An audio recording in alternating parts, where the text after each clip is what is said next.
The living room, where the family meets to discuss issues, any issue which may be bothering one of the family members.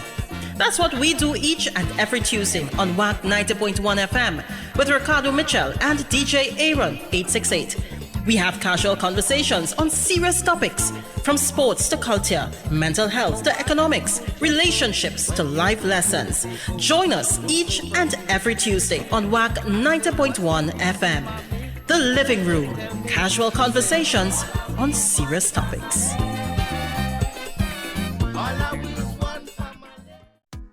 It is now 6 p.m. here in Trinidad and Tobago. I don't know what time it is where you are, but I'm glad to know you're locked on to the True Nation station, WACK 90.1 FM, where we are culture crazy. And this is one of those occasions where if you don't laugh, you will cry. And we're not just talking about what is taking place around us, but also we have to remember that this is Mental Health Awareness Month in Trinidad and Tobago. And before we go any further, even before we get into the usual introductions, we have to say this off the bat. It is okay to switch off. It is okay to unplug.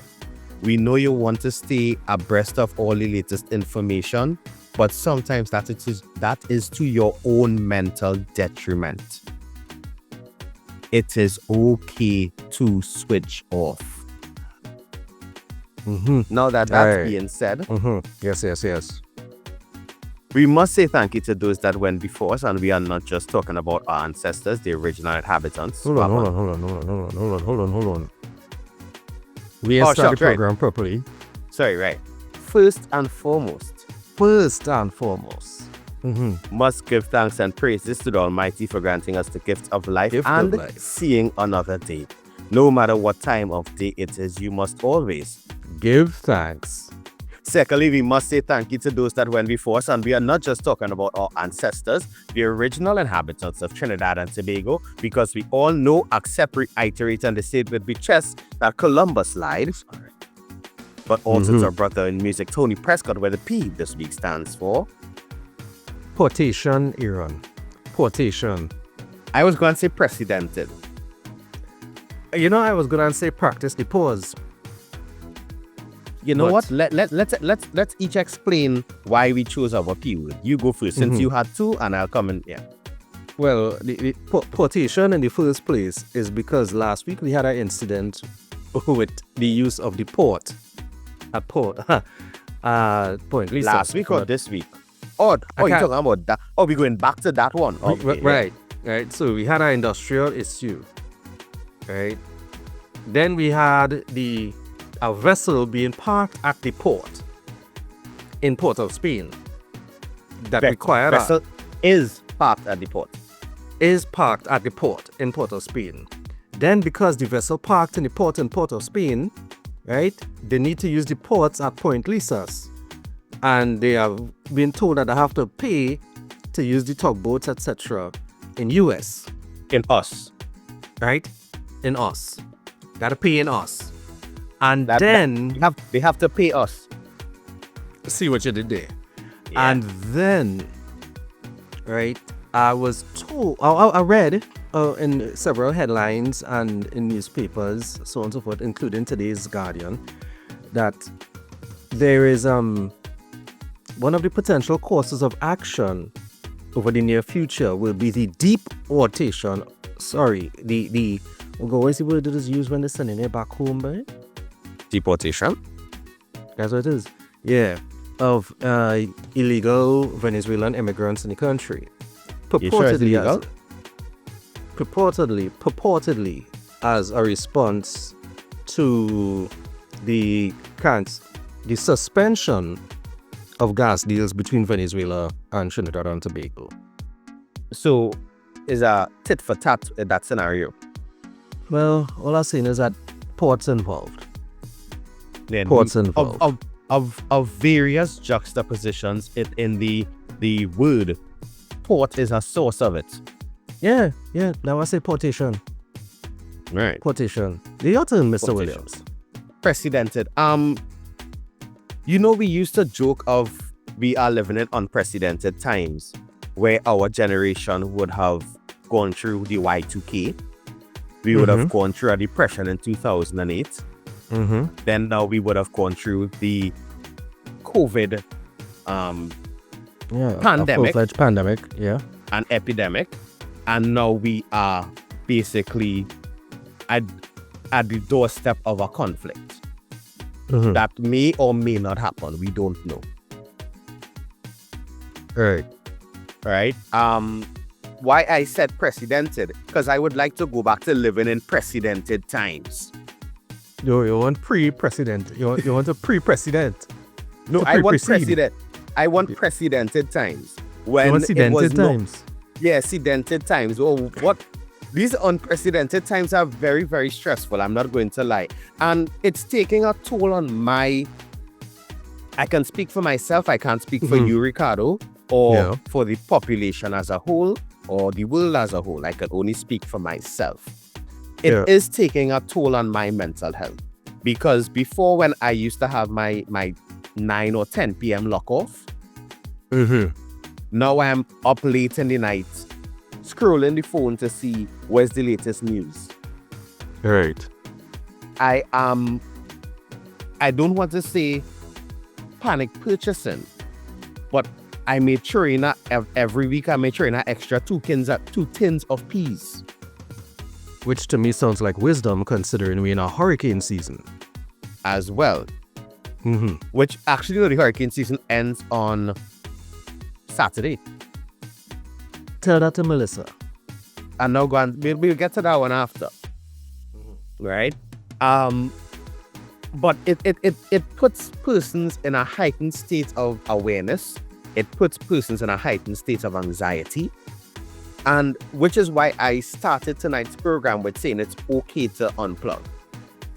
Because the fact that everywhere it's saying that we are in unprecedented times, it really puts into perspective, hey, I need to make sure I good. I need to make sure my home is taken care of. It really puts into perspective a greater sense of, let me make sure my torchlight highlights. Let me make sure my battery operated radio battery's working. Again, as I said at the start of this I don't want to say monologue, but at the start of this statement, it is an uncertain period as to what is happening. But because of the lack of information and clear and concise information about what is Trinidad's position on it, it makes persons within our country now start to question, and you know what? Some groceries might now cases of water. Or if we go back to COVID, the infamous meme of the lady buying toilet paper outside Price Mart. We don't know what's happening, so we're taking matters into our own hands as to how we react. All right. Free to comment? Oh, when have you never been free to comment? And even if you would free to comment, knowing you would comment. So I can't turn over a new leaf. I can't even be trying. I can't even. Oh, you know what? Fine. You know, as you say, turn over a new leaf. And I'm glad you brought that up. Now, on another platform which we used to actively be a part of, we had a show called Prime Minister for a Day. And one of the things you spoke of, Ricardo, was the reform of the prison system and having programs to reintroduce persons successfully into society. Yeah. I don't know if you recall that program, that show. Yeah, I do remember. Episode. It was on the podcast. Yeah. Right? Good old inquisitive mind spirit. Yeah. Now, I'm happy you say turn over a new leaf, because we also have to accept within these unprecedented times or precedented times that persons who may have had ill moments within their past, we have to accept that they can be reformed. And that they can resume positions within society. We have to accept that. And we have to be able to say, okay, that person was found wrong in a situation.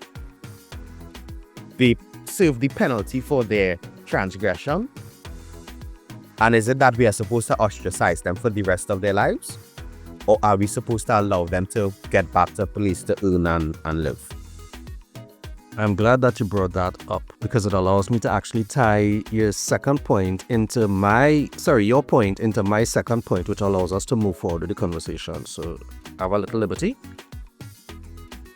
When have you never had liberty? Aaron, you're making it very difficult for me to work through my evolution. If every step that I take is going to be met with resistance, you know what? You'll just make me stronger and more determined to show people the new me. Yeah. So the second point I wanted to make was practicing the pause, which is not a new concept, and it is not something that we haven't spoken about before. But that lends itself to a statement I want to make right now. I want to use this space as a platform of peace, because we could have picked up the papers and gone through the headlines.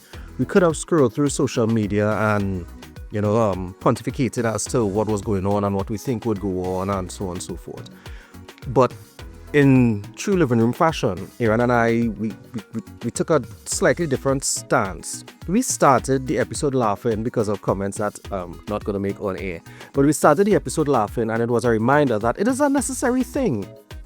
Right? We're in heavy times, and it can be a pretty heavy program.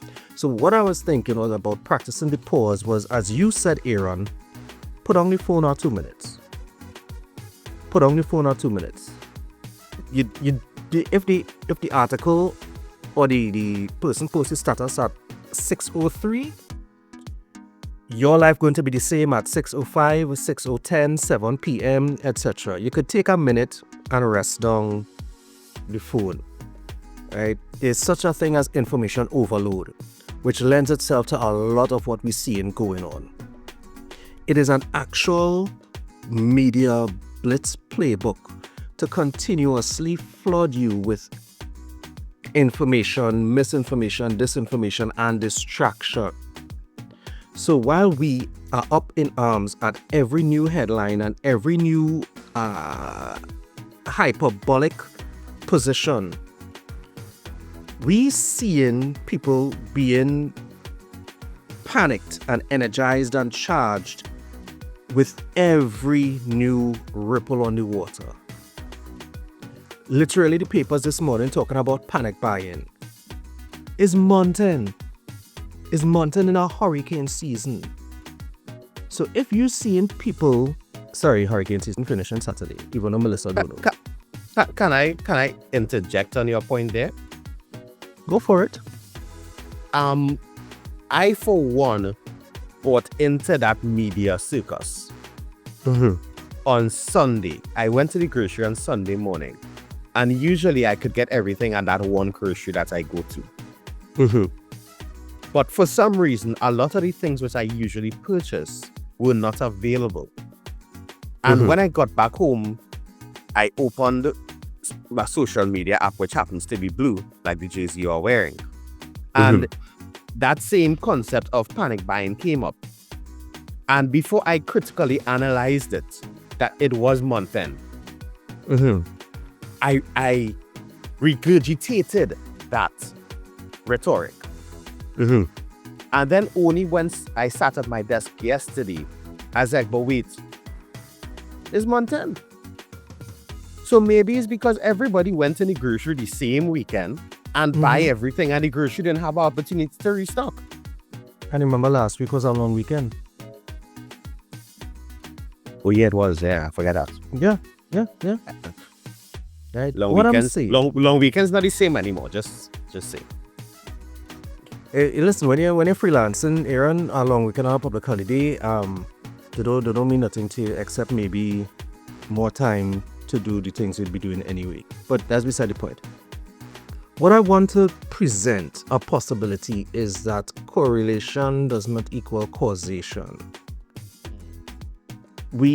And in being a communicator, I can tell you that the way that you present information matters. You could do a lot with the way you present information, right?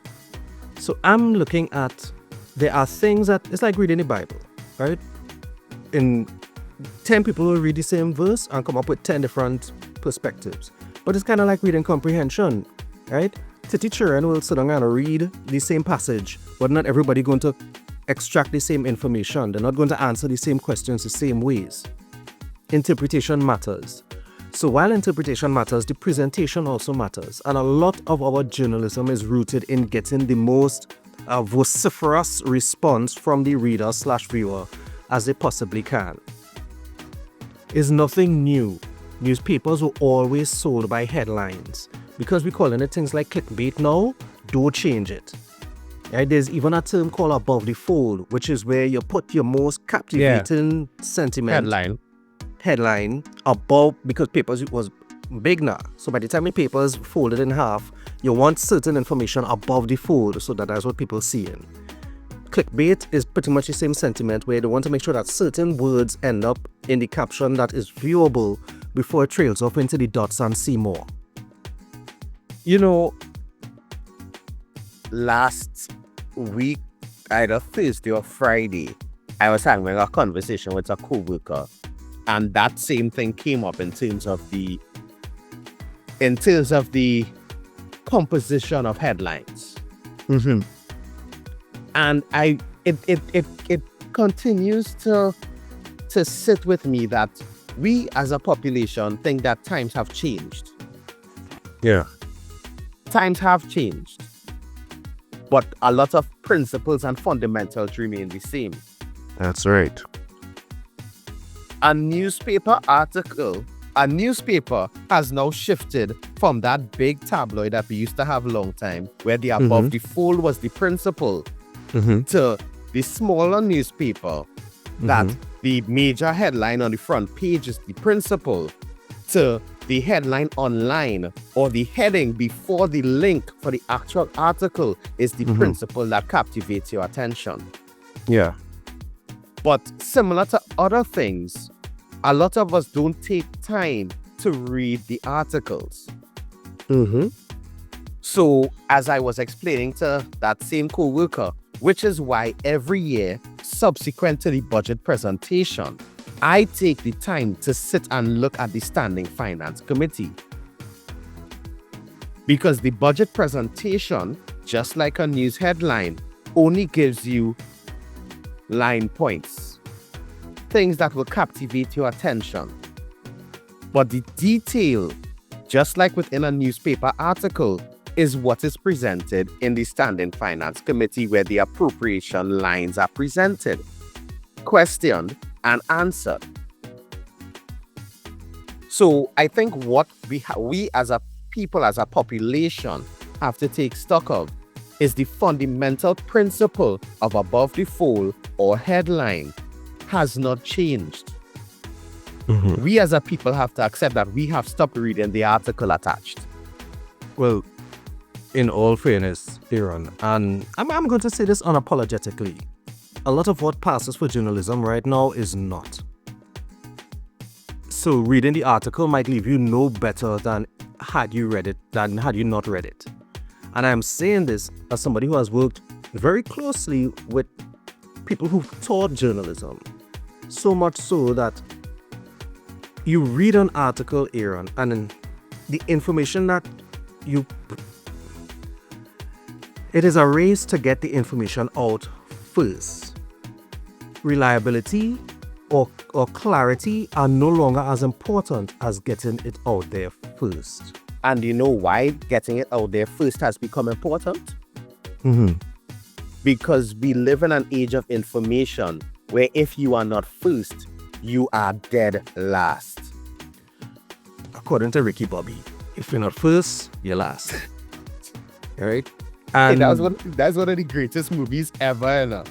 I don't think people understand Talladega Nights. Great Talladega Nights was it? Yeah. I remember getting in. I go and watch that today. I got into a debate with somebody telling them that Will Ferrell is a better actor than Charlton Heston. And they were very upset. Moses. Let me Google who Charlton Heston is. You don't know who Charlton Heston is? I probably do, but yeah, no. Like Moses from Ten Commandments. Oh, right. Again, I probably do, but I just I know who Charlton Heston is. Yeah. Right, but the reason I said that was because they only make one Ten Commandments, but they had two Anchorman. It was a very, very poor argument. A poor argument. No, Anchorman and all. Brilliant movie, though. Brilliant. Anchorman and all, because you know what Anchorman's downfall was? He had to read whatever was on the teleprompter. And that is a lot of what it is we're seeing going on now. We have journalists who are... we have a media space where people just representing information. So much so that when you go on YouTube, Aaron, half of the videos are people reacting to videos of other things. Like people not even creating content themselves, they're just reacting to existing content. And then you'll have podcasts talking about people's reactions to things.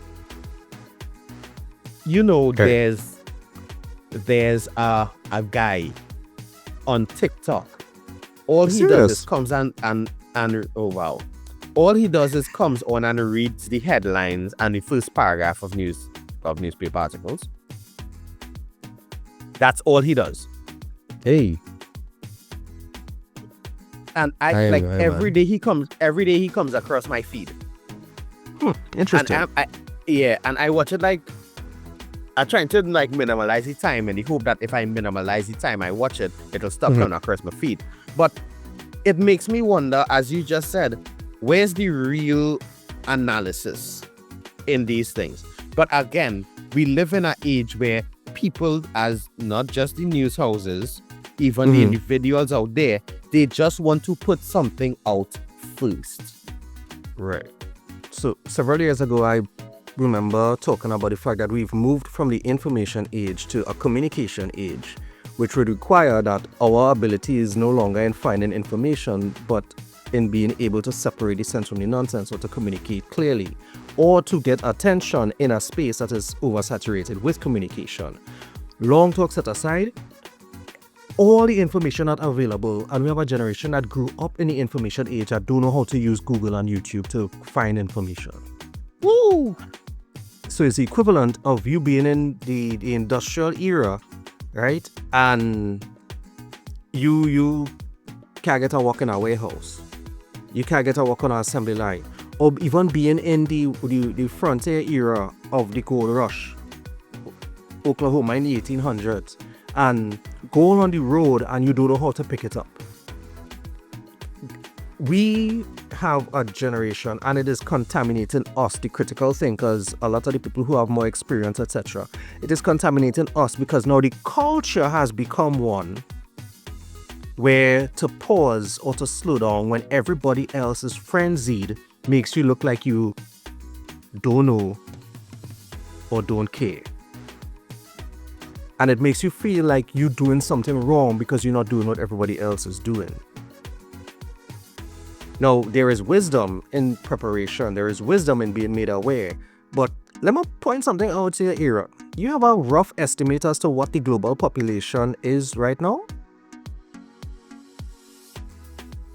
No, that's a literal question. You have any idea what the world population is? I'm practicing the pause. It look like you're trying to multiply prime numbers. Wow. Thank you very much. I would suspect around 5 or 6 billion people. World population? Yeah. The world population is 8 billion people. It has not been 5 billion people for maybe 20 years. Or 30 years. You know what? Just like other appropriations made, I was just about 2 billion under. No, it was mostly. Half of the most. It was more than half of the most. Right? So what I'm saying is there are 8 billion people in the world. You know how many wars going on right now, Aaron? in the world in terms of global conflicts. And this is why I love our being in the information era. We could literally Google how many international conflicts. I type in it, you know. Me too. How many international conflicts are ongoing? All right, how many, other people asking? Are happening right now. There are 59 active conflicts happening in more than 35 countries, right? We have over 59, they say 59 active conflicts. So that means wars. For every 3 countries, there's a conflict that's going on because we have about 200 countries. So 17. Right. So then let me be fair. For every 3 or 4 countries, it have a conflict going on. Yeah, one in 4. And the world population is higher than it's ever been. What I'm saying is that despite what is going on in the world, life continues.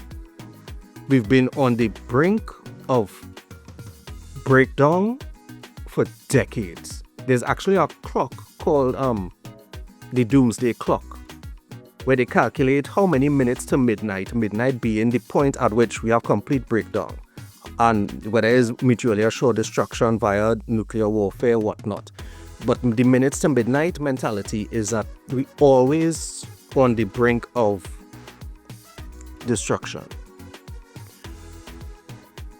This has been the space we've been in for decades. If you look at newspaper headlines from the 30s, 40s, 50s, 60s, 70s, 80s, 90s, whether it was the Depression, World War II, civil rights movements. Why you tell me about that clock? Right? Look, because I'm trying to explain to you that there's always something for humanity to navigate. And not all of us going to make it through any day anyway. Now, I'm not saying live with reckless abandon. What I am saying is that Shucks.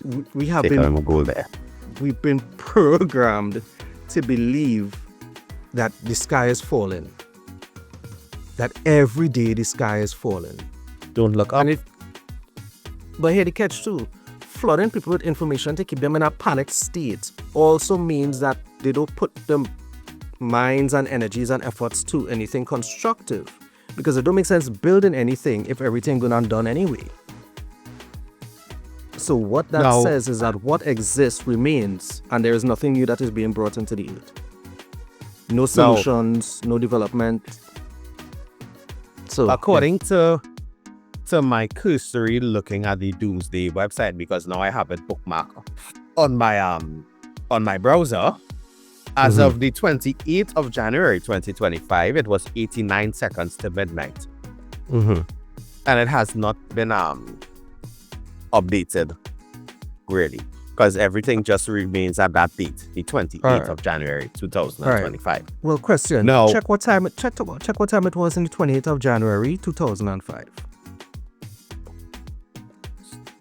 And I'm doing that very deliberately for a reason. 7 minutes to midnight. Right. So we're closer to midnight than before, right? Yeah. All right. Do you have an estimate for 1945, 28th January? Just now. I should have do a screen recording. It was not set in 1945, but rather created in 1947. So let's for sake check 1962. Okay. That's the Cuban Missile Crisis.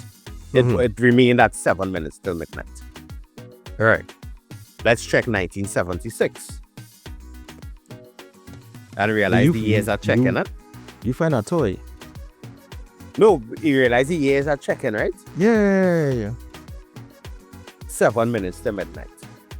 Right. So, but 2000 at Y2K. Okay. 7 minutes to midnight. When did it move from 7 minutes? Right. Now, while you're doing that, I just want to point out that look at the things that have been happening, and saying the clock had not moved. We are in an era. Where, based on the more information that we shared with each other, with the more information that was available to people, again, correlation does not mean causation. But what I'm saying is I'm pretty certain, right, that from the time, what Y2K say it was? 7 The global recession in 2008, it was 6. In 2015, the Bulletin from Atomic Sciences switched it to 3 minutes. Right. Are we drawing closer to some impending doomsday? Some Or- cataclysmic event? Or do we feel I just like wanted it? to use that word. Not bad use of cataclysmic. But is it? I want to put on this cold one. But is it that the more information we are exposed to, is the more we feel like it? Oh my And because we God. have so many traditional and non-traditional media outlets that are feeding us with sensation as opposed to information, it moves the clock closer.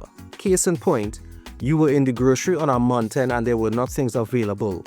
That might have been the case last month as well, But this month, you felt it was because it was panic buying.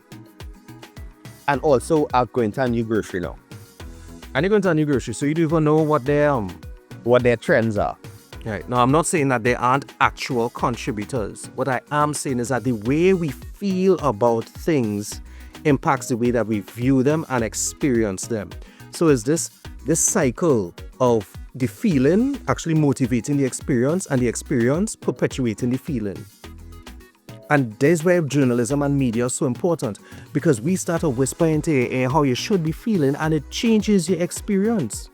Because you would have told me back in the day that standing up with 1 foot on the drain, 1 foot on the road and 1 foot on the pavement to eat our doubles is the only way to properly eat our doubles.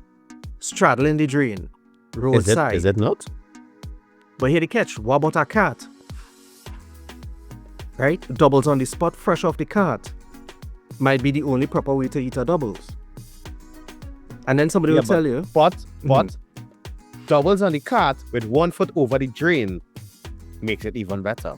but I would say that that cart would be parked precariously close to the edge of the road. Right? But then also, what about the doubles men who are set up not close, in not close proximity to a drain? So what you're telling me is now you will leave a perfectly good car park doubles vendor and look for one on the side of the road because somebody else tell you that over drain doubles is the best way to eat. Yes, What it I'm is. saying is- Are you doubting it?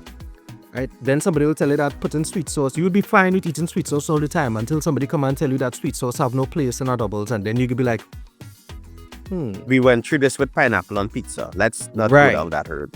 but what Speaking of that, I pineapple? feel like baking a pizza today. You know where to find that. What I'm saying, in terms Where- of where eating to pizza find in a you? while. Home doing work. Brother man, I hope so. Right, what I'm saying is, even the debate of pineapple on pizza, right? When did that start? And it has become a thing. What I'm saying is that the ability to introduce a concept or a feeling about a thing into our general collective psyche is a powerful but also very dangerous thing. concept. And Which is I why think I am irked. I am properly irked by the way that our media is. We're not even asking questions. We just fueling responses. How many? You go ahead, and then I have a point I want to make. You go ahead. And Put you them all know dry. what? Oh yeah, have a sip. You know what continues to peeve me as well is the fact not just of the asking of questions or the composition of the questions, but the fact that as media houses we have media houses have taken it acceptable that I have no comment at this time. Whereas on prior occasions, in years gone by, there would be constant jabbing until an answer is given. The acceptance of, as you would want to say, Ricardo, the pause Take redemption from in positions where persons need to be held accountable despite or accepting minor shifts in methods of communication from in-person communication to now virtual communication makes it easier for the question to be asked by critical thinkers who is really answering the question. Because if I call you Ricardo Mitchell on your phone number and you don't answer, I could Which just happens. say, which happens 97% of the time, I could just say, I could call Ricardo back, or whenever I see the call, he'll call me back and we'll have the conversation. No, and I'm not planting a seed here in any way, form, or fashion. But if I WhatsApp Ricardo, just like with spamming, you have to really look at the message from Ricardo to say, did Ricardo really answer this message? Is the style of communication that has answered my message consistent with how Ricardo communicates with me? Yeah. Because we live in a time when phishing and all these other cyber crime and lack of authenticity in responses is a real thing.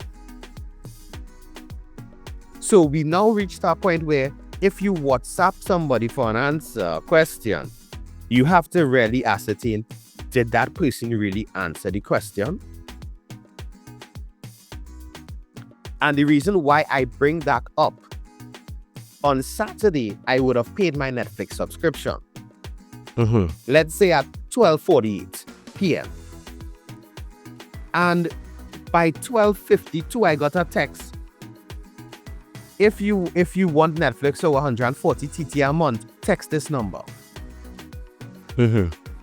Spam or phishing is real. Yeah.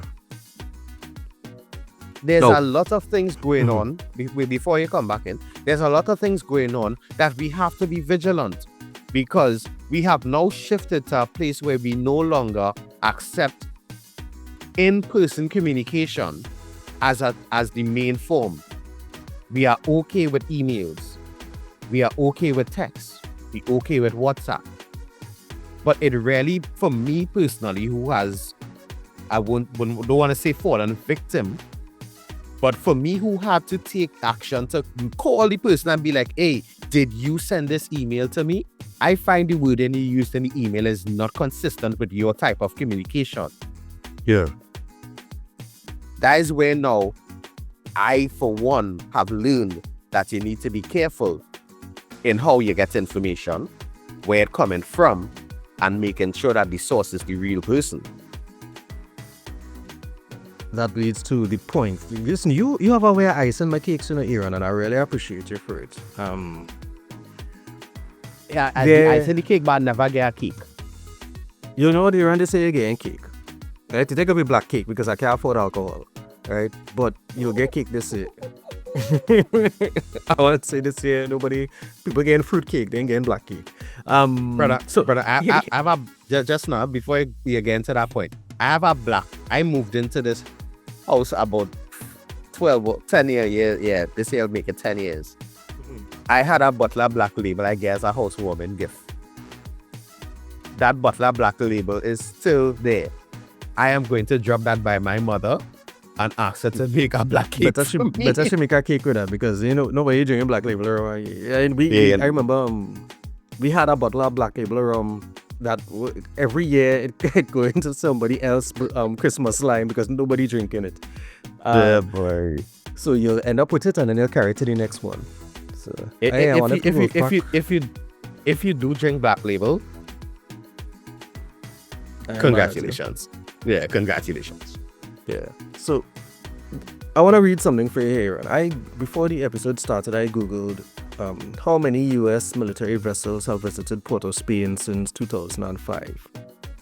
Right. And they say while they don't have a definitive number, they can point out some significant visits. Right. So we have the USS Gravely, we have which is currently there, right? For joint training exercise. The USNS, the United States Navy ship Comfort, right? The U.S. hospital ship which visited Trinidad and Tobago from August 5th to the 11th. We have the USNS Burlington, which was here in 2021 for joint training exercises with the Trinidad and Tobago Defense Force. We have the USS Underwood, right, which visited Port of Spain for 3 days in 2012 as part of the U.S. Navy's Southern Sea exercises. We have the USS Kearsarge, which was here in 2008 for the Continuing Promise 2008 mission, right? And there are more. What I'm saying is that over the years, the presence of a U.S. military vessel, not just in the Caribbean but in our ports, while it would have been a cause for attention, it does not necessarily mean it was a cause for concern. Now, admittedly, these are different times, and the same thing could signal something very differently. Unprecedented times. Right? But what we're saying is not like It never happened before. It's not like it never happened before, but now it was an opportunity, right, to motivate a response which would motivate a behavior.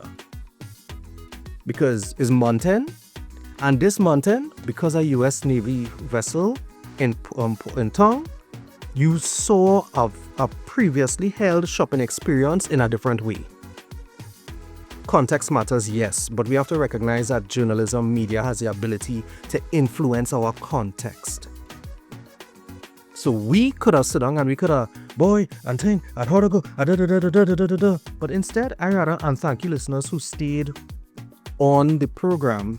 I hope that we've given you like some critical thinking tools so that when people try to bombard you with information, it's like, and we're doing this like to wind up the window. Because back in the day, you didn't have a button you could have pressed. Actually, you had to crank a handle and wind up your window. But if rain falling, you don't have to get wet, you could just wind up your window. And if the car inside the car too hot because your compressor ain't working and you had to crack the window a little bit so some breeze come in, you could take a little drizzle. But you could control how much gets to you. Correct. Because you don't have to get soaked because rain falling. And you are being flooded with crisis after crisis and headline after headline and imminent danger, imminent threat after imminent threat. And what that is doing, it is fueling us to a position of hypervigilance. Where, as you said, even something as simple as reading our WhatsApp requires you to inspect this for veracity. Now I have to ascertain as to whether or not this is an actual WhatsApp from my friend or if I'm being set up for something. For a simple message, the hypervigilance that we are in has us tired. Let me add to that, because social media is something that a lot of us interact on and through.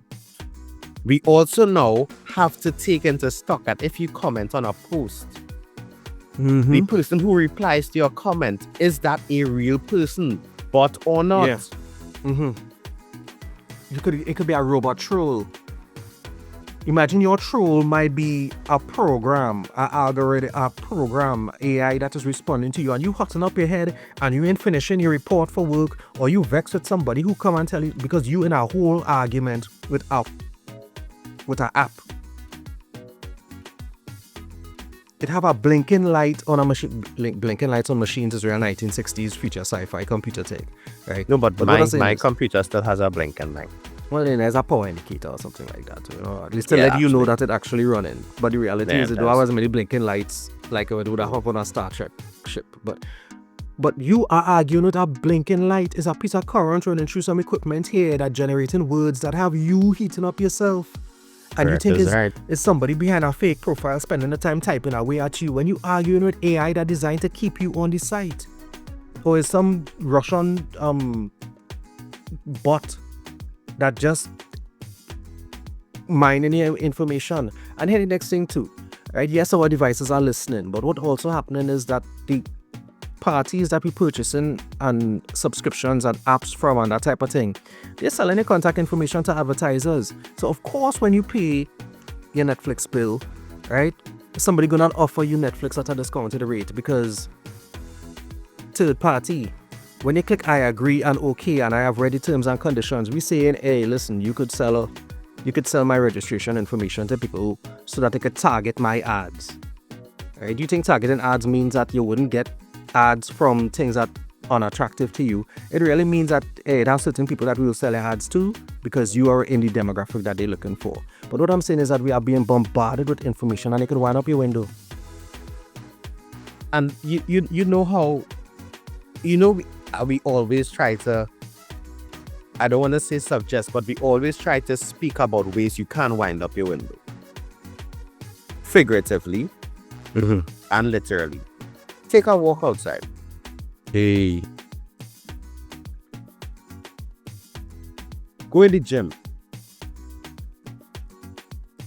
take a little exercise. If you have a partner in your life or a friend or something, go and do an activity together. Play a game. Recently, dominoes. 500, whatever it may be. Do something that allows you a moment to disconnect.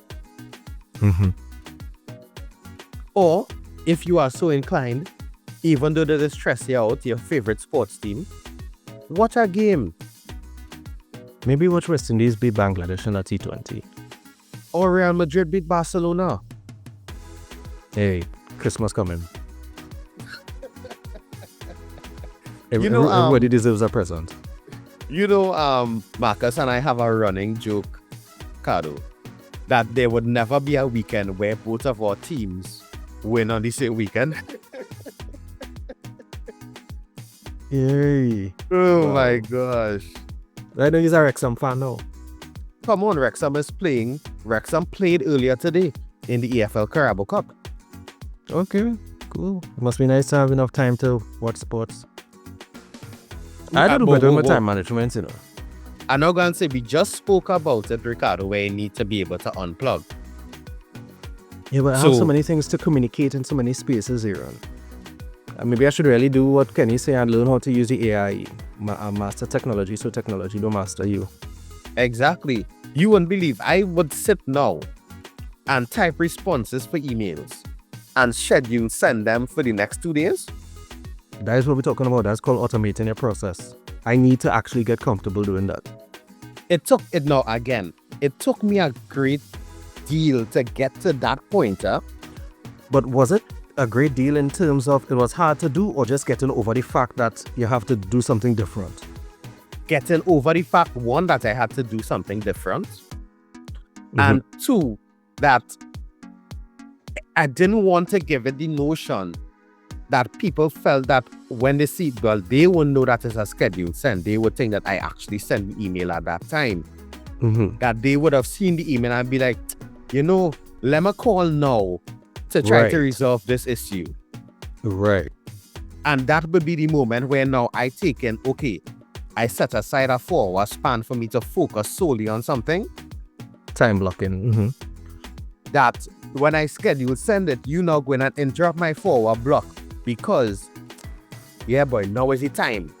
I could deal with this. You see the level of apprehension that layers a decision you made to make things easier for yourself? Yeah. We have all it needs to go back and read Orwell, 1984 and Animal Farm. I mean, 1984 a little harder to read an Animal Farm because his style within which he wrote it. Yeah. But admittedly, if you can get through 1984 and Animal Farm, and you will understand that the way that we behave is predictable. And once it is predictable, it could be directed. The way that we are thinking and the way that we are functioning individually and as a society is something that is subject to influence, including your own. Listen, I could be panicked by everything that is going on, but here the catch. If it's one thing COVID has taught me, is that there will always be something to be panicked by. And I said it on my status yesterday. Whether he walking on the water or he's sleeping in the boat with me, Jesus is my peace. And I choose in this space. We could have come on and spend this hour with the lovely viewers and listeners. Like boy, and ting ting ting and tralala. Or it could be a case of, hey, take a moment, consider your mental health. Consider that these spaces that you're looking at as reliable sources of information, they might be reliable, they might not be, they might have their own agendas, they might not. But take a moment to settle yourself. Take a minute to settle yourself. Recognize that, yes, there are things to be concerned about, but the hypervigilance is also doing a number on us. Right? You're sleeping and you're dreaming thing. Everything you hear now, you don't know if it's thunder rolling. You don't know if it's a plane flying overhead. You don't know if it's just your laptop fan start to blow because something you're doing going on. Right? It's like Let me give you an example before I wrap this point up and we move on. Because I think we're on the brink of perilous. Yeah. If you hear a truck passing on your street and you know it's a truck, you just go about your business because you're not expecting no truck. If you're expecting a delivery, every vehicle that passes on your street, you thinking to stop and check to see if they reach. Kind of like me when I buy something online, bro. Right? If you order fast food, right? Every vehicle that's in front of the house or every car horn, you wondering if it's them reach. If somebody's supposed to call you, every little ping on your phone, every time it vibrates, you're turning to watch it to see if it's them. If you ain't paying your light bill, every time you hear a truck on the street, you wondering if they're coming to cut the lights. What I'm saying is that a very regular experience can become something that creates anxiety. A very regular experience could be something that creates anxiety. Right? As best as possible, we have to do the things to protect our peace, but we also have to be deliberate about not letting the things that create anxiety make us add that anxiety to everything else. There will always be something, but peace is a choice that we could make. And it's something that we could practice, that we could develop, so that even if I hear... Oh, you will not hear the sound effect because of the suppression from the No, I heard the sound recording, right? But what I'm saying is, even if things change... Right? When you hear that sound effect, you're thinking, boy, the hot water from a coffee ready. Well, listen, I hear a kettle the other day. I hear a kettle whistling the other day, and I was like, what is that? I had to tell people, is the electric kettle I use it, them thing to whistle. Anyway, I just say it. You fancy? That it was at that time. So I just saying that in this space, guys, let's try to preserve our peace. Let's try to preserve our peace, because anxiety is a thing that's creep into everything else. It's like mold. Once it starts, everything it come in contact with, it will start to grow over.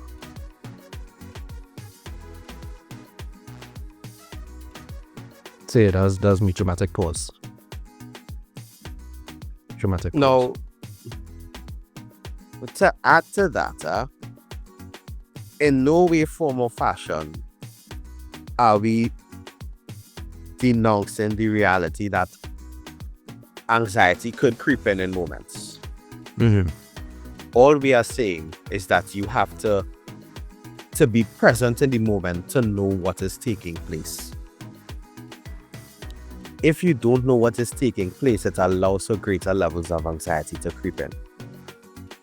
So be aware. If you are at home, be aware of your surroundings. So that if you hear a car horn blowing outside and you're not expecting somebody, it should not alarm you to a point of jumping out your chair and going and look out the window. Although technically that's the whole point of blowing the horn. Yeah, but you're not expecting anybody. But then again, yesterday, again, from real examples, yesterday morning, I sitting on my couch and a car horn blowing outside. And it's like, nobody don't come and blow the horn here. Everybody know. Park your car and come and knock on the door. Wow. Yeah, because Ricardo, not everybody, one, know I live in. And two, those who do visit know the protocol. So there's a culture that you'd experienced and fashioned around you. So something happened outside of that culture left you. I presume that it came to you? Yeah, it was an actual emergency. But here the catch, right? Dan, that is the danger of the hypervigilance that we're in. When the Chicken Little was running, saying that the sky is falling, and nobody was taking him on, right? There is the other thing that happens where the little boy who cries wolf, we get so many pings, notifications, alerts, and alarms. If everything is a crisis and nothing is a crisis, and what happens is when it's time to actually get your attention to something, you're not going to take it on. Because It's just another drop in the rainstorm. Don't look up. Don't look up. Right? So again, that's one of the dangers. When people talk about desensitizing, this is what happens. Right? You get so accustomed to a certain attention getting type of thing that when the time comes to get your attention, It's difficult. you don't give it. You know, fun fact in all of this, and you need to. Only gonna take like 2 minutes because we are perilously close to the hour of 7 p.m. and Mr. Desmond is up next. One of these things that continues to look at me, and when I say look at me, it looks at me from a point where you really allowing this to bother you, is the details of certain things. When I say the details of certain things, you always say I in accounting, I in finance and stuff like that. So every year, I think I went to this example some time ago. Every year I'm tasked with preparing a budget for the organization which I work with. And every year I take time and meticulously go through everything and then present it to the powers that be. Sometimes it is taken on, sometimes it is not. But the point is it is presented.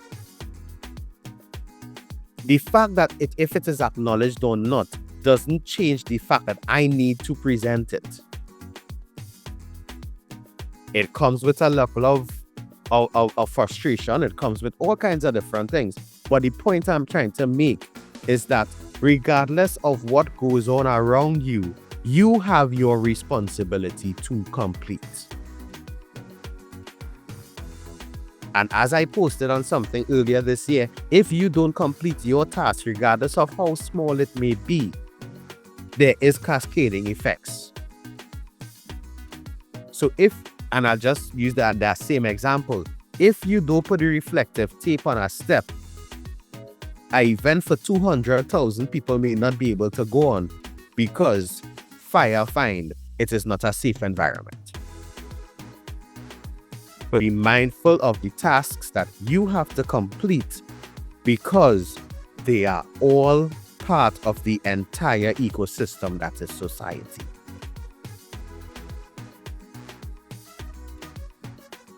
I know it sounds like a real ring round rose kind of talk, but I hope all you understand what I just tell all you. You know what? Let me do it like give me it in a sentence. Give it in a sentence. We are all cogs in a system. And all cogs rotate with each other to make everything work. That'll give you gears. Is gears or cogs? It'll be that thing is cogs on the gears. Or the gears are the cogs. I can't remember. You're right. Yeah, everybody. You know what? To quote it in Calypso terms, life is a stage and we are the actors. Everybody have a part to play. That's what we're talking about. That's the sentence. And with that being said, remember, it is Calypso History Month. So play a kaiso with your family this week now. Let me go in the grocery again and see if I can get things to make a little pizza there. No, I'm not passing and dropping any pizza for Ricardo.